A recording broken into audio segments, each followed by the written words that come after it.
అదే RTV app వార్తల్ని క్షణాల్లో చదివే అవకాశం ఉంటుంది. ఒక న్యూస్ పేపర్, ఒక టెలివిజన్ ఛానల్ మీ చేతుల్లో ఎప్పుడూ ఉంటాయి.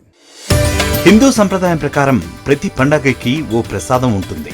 భగవంతునికి నైవేద్యంగా సమర్పించిన అనంతరం దానిని మనం ప్రసాదంగా స్వీకరిస్తాం. అయితే శ్రీరామనవమి రోజున రాములోరి కళ్యాణం అనంతరం భక్తులకు వడపప్పుతో పాటు పానకాన్ని కూడా పంచిపెడుతూ ఉంటారు. అయితే ఈ పానకం ఇవ్వడం వెనుక సంప్రదాయంతో పాటు ఆరోగ్యం కూడా ఇమిడి ఉంటుంది.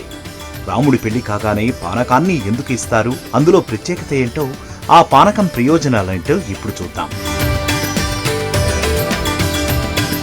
ఉగాది నుండి ఉడుకు మొదలవుతుంది. రోజులు గడిచే కొద్దీ వేడి పెరుగుతుంది.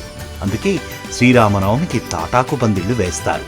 అయితే పానకాన్ని పంచడం వెనుక ఒక ఆరోగ్య రహస్యం ఉంది.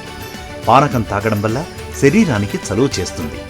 పానకంలో వేసే బెల్లం శరీరంలో వేడిని తగ్గిస్తుంది. అందులోనే ఐరన్ కూడా ఉంటుంది. అలాగే మిరియాలు కఫాన్ని తగ్గిస్తాయి. శుంఠి వల్ల దగ్గు రాకుండా ఉంటుంది. శరీరంలో ఉష్ణ శాతాన్ని సమంగా ఉంచుతుంది. యాలకులు సుగంధ ద్రవ్యాల్లో ఒకటి. ఇది జీర్ణ ప్రక్రియను సరిచేస్తుంది. తులసీ దళం శ్రీరామచంద్రుల వారికి ప్రీతిపాత్రమైనది. రామనవమి రోజున రాముల వారిని ముఖ్యంగా తులసీ దళంతోనే పూజిస్తారు. తులసి ఆరోగ్యానికి మేలు చేస్తుంది. అలాగే వడపప్పు వడదెబ్బ తగలకుండా కాపాడుతుంది. అలాగే బుధగ్రహానికి పెసరపప్పు ప్రీతిపాత్రమైనది. అలా అని ప్రతిరోజు పానకాన్ని తాగరు. అందుకే వేసవి ఆరంభంలో రాముల వారి కళ్యాణం జరిగిన సందర్భంగా ప్రజలందరికీ ఇలా పానకాన్ని పంచిపెడతారు.